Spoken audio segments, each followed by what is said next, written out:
Hey, this is Dr. Witz here. I'm not going to be casting anything today. I'm just going to be doing a short video on kind of leading up to TwitchCon, previewing some players, some statistics.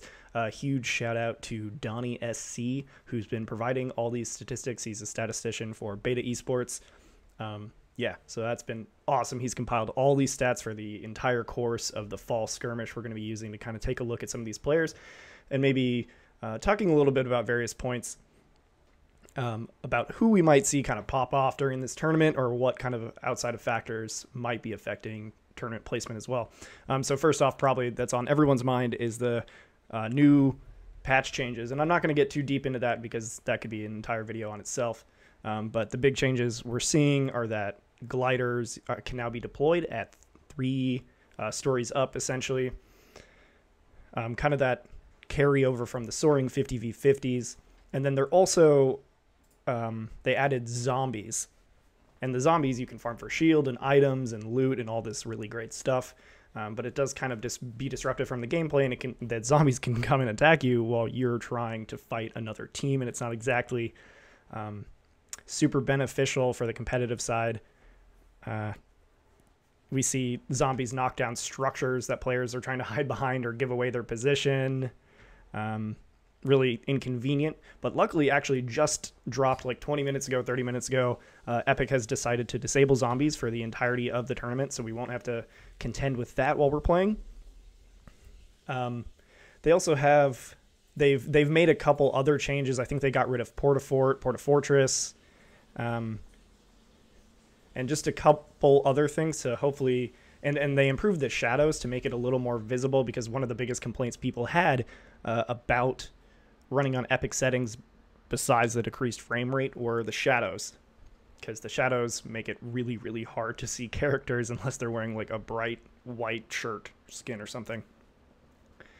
Yeah, so those changes are pretty big, and it's dropping right before TwitchCon, which is kind of weird. Not a lot of people really want to have a brand new patch, brand new meta right before $2 million tournament with $400,000 on the line. But that's kind of the way it is. So, but yeah, I'm not going to get into too much of that. It's interesting. I did see some pro customs that were going on yesterday that a lot of people were running right before they went to TwitchCon, and it seems like more people were getting high kill games. I spectated Poach and Vivid, and I think in the 2 games I saw they played and they got 10 kills in top 5. And you see a lot more aggressive rotations because you're able to build up and kind of dive around. So it'll be interesting to see how players adapt to this. You might see players who have a little more experience in the competitive scene do better. They might be better at adapting. That might also just generally be the case, because so many of these players, it's their first esport. It's their first LAN. They don't have a lot of experience on the big stage. They might not be a big streamer, so they're not used to that many people watching them, and they might get kind of nervous.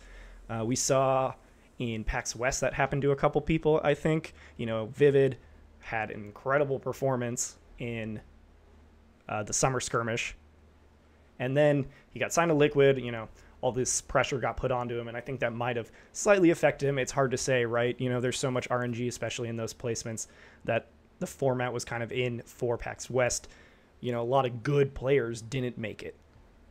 But so I don't want to read into that too much, but obviously experience on the big stage matters a lot for certain people. So you might see some people, like the Liquid guys, actually do a whole lot better this time around, even though I think 72 Hours came top 5, I believe, in PAX West.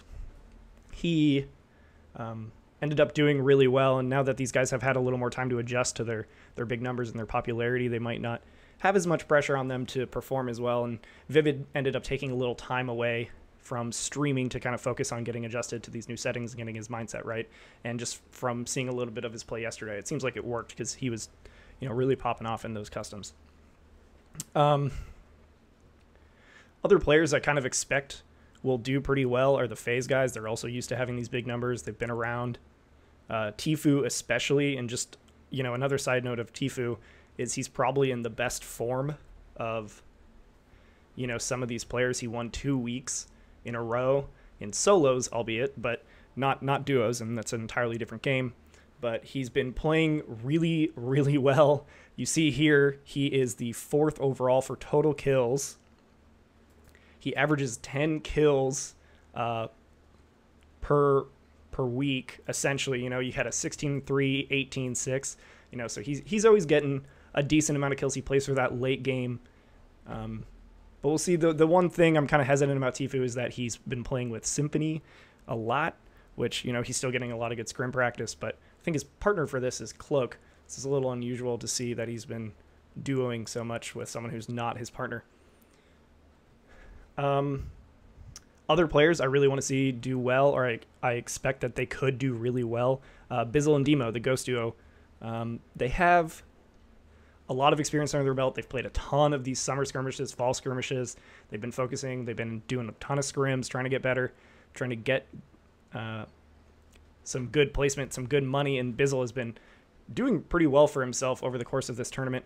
And he is 8th overall in total kills, and he averages, let's see here, averages 9.25 kills per week. That's super solid. And he also, the biggest thing to notice here is his consistency.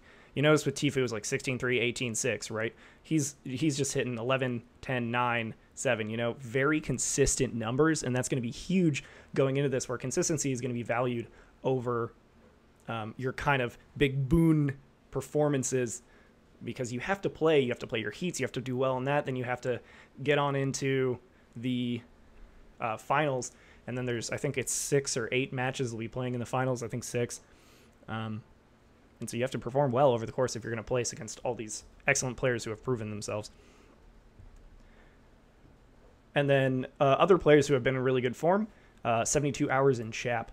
They recently won the Week 5 duos Fall Skirmish. And they did like great. They ended up kind of coming from behind in the end and put up some big kills, big wins, and they just kind of placed well over the whole course of it. And they're really a placement-oriented team, but we know, and we've seen them before, be able to pop off and get these kills. And so if we're looking at average placement, this kind of shows us also some other sleeper picks we might see that might not think immediately like, oh, hey, this is one of the big names, this is one of the great players. We have people like Animal, who's on average been placing very, very well in the 4 weeks he's played. Tempo, Ashton, Bizzle, you know, all these guys, 72 Hours. Aspect, I think he got 2nd place in week 4, I recall. Yeah, and he popped off. He did really, really well. Another duo that I think could kind of come from out of nowhere and grab a whole lot of kills is Nate Hill and Funk Bomb. So Funk Bomb was out because of that whole drama that happened in week 1, and Nate Hill took a couple weeks off too, and then Nate Hill had to play with other people throughout the tournament. He ended up doing very well in week 5 as well, playing with Symphony, and now he is back with his regular partner Funk Bomb. And Nate Hill also did excellently at PAX West and placed, I think it was either top 5 or top 10, after he was in the lead, I think, and then he had like a disappointing final game where they ended up adding another game, and that kind of screwed him over in the end. And I think Bizzle got 2nd, and obviously Morgassi got 1st. And Morgassi's in here too. He's been playing with a lot of various people over the course of the Fall Skirmish, and we'll see where he goes with that. I think I forget exactly who he's playing with, but we'll find out. And obviously you can expect big things from that guy, and he could come out of nowhere. Other players that have done surprisingly well, if I can pull it up here. And then most kills overall. Yeah, total kills per player. So Twifo is sitting in 2nd.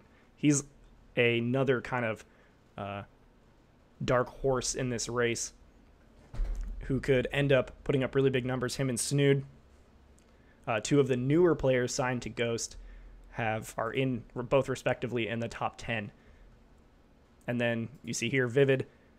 You know, a lot of people sometimes say Vivid doesn't get that many kills and he doesn't play very aggressively, and that's true. I don't think he gets many in the early game, but I think in those late game rotations, he is one of the very, very best at getting those kills and being able to take advantage of those window peaks and those window edits, I mean, to snag kills as much as he can. then we also take a look, I think, at another sleeper pick, Excels. He, I believe, has the highest average kills per any player at 12.67. He's only played 3 weeks, but if you take a look, he's had 10 kills in week 3, 10 kills in week 4, and 18 kills in week 5. And his average placement, I don't believe is that high, but if you're able to pull off that many kills and then possibly transition that into more points and better placement, that would be a huge come up for him, and I could see him placing really, really high in this tournament. And as we know, it's I'm not trying to make any predictions here. Like, these players are going to be doing the best. I'm just kind of trying to look at trends, look at averages, see who's been performing really well in the past 5 weeks, who performed really well before, and then hopefully kind of not draw conclusions, but we can speculate based off this data who we can kind of look to and we might expect to do well. Because as we know, like, there's so much RNG in Fortnite, and it's difficult to really have any good prediction and difficult to be consistent. But if these players have managed to be consistent over this long period of time, that tells us something about their play, tells us that they figured it out, decrease that RNG as much as they could, and are getting results from it. And then the other big topic here is the European players. There's actually a ton of European players that are coming over to play at this LAN, and we've never really had a tournament where your high-level European players play with your high-level NA players. We've always seen just NA at LAN mostly, and this is the first time we get to see them clash. And historically speaking, when we think back to other esports, CSGO, League of Legends, Overwatch, I typically think that historically looking at it, EU has the better teams. And it'll be interesting to see if that holds up also in Fortnite. You know, I don't know why this is. You know, CSGO is a little more ingrained in their culture over there, so you could kind of take a look at it like that. You could also take a look, well, Europe has a larger overall body of players to draw from, which could contribute to that as well. So we'll kind of see. The big team I'm kind of looking at is the Atlantis guys. They have been placing very, very well in the European skirmishes. We don't have stats on them, unfortunately, because it's hard to get those when the language changes all the time in the kill feed. So you can't really tell who's killing who if you can't read the language. It's going to make things pretty difficult, right? But I definitely expect those players to pop off and do great here if they can adjust to the lag and also the exhaustion from traveling. They have to get used to the jet lag as well. So we'll see. I really do look forward to seeing them perform, though, and I expect them to do well. And I think all of the Atlantis guys are in Heat 1, which is interesting. We'll see. Hopefully they can all get out, because I'd like to see them take on a lot more players from NA. Aspect as well. I think I covered him. He's been doing great. He's very young. I think he's only 16. He's only 16, just turned 16. So if he doesn't do anything now, he's got plenty of time to do it. Another way we can kind of analyze these players is by winnings. And I'm not a huge fan of this, but it does kind of correlate to your kills and correlate to your placement. And then also the bonus money that each week is available, which is why it's not exactly accurate. But we see here at the top, 72 hours in Shap, Tifu, Lenane, another player that I could see doing super, super well. I think Lenane and Gorilla are playing together. And then Bizzle, Aspect, Vivid. You see all the players that I've kind of mentioned up here that I expect could do something really, really well. Poach as well. He just had that one big week in week 4, but Poach is an excellent player, and I hope he can kind of adjust to his new settings. He's one of the most vocal people about these anti-competitive changes. But yep, that is pretty much it. There's a lot of things I'm looking forward to about this tournament. It's going to be amazing. I know a lot of us are concerned about these changes, but I think it's still going to be a really fun tournament to watch, even if these issues persist. And we'll, be treated to some really, really high-level Fortnite. And that's about it. If you like this video, you can check out more videos I've put up on my YouTube, or follow me on Twitch at DrWits42. And once again, big shout out to DonnySC for providing all these statistics, and I can imagine how horribly tedious that is. So huge shout out to him.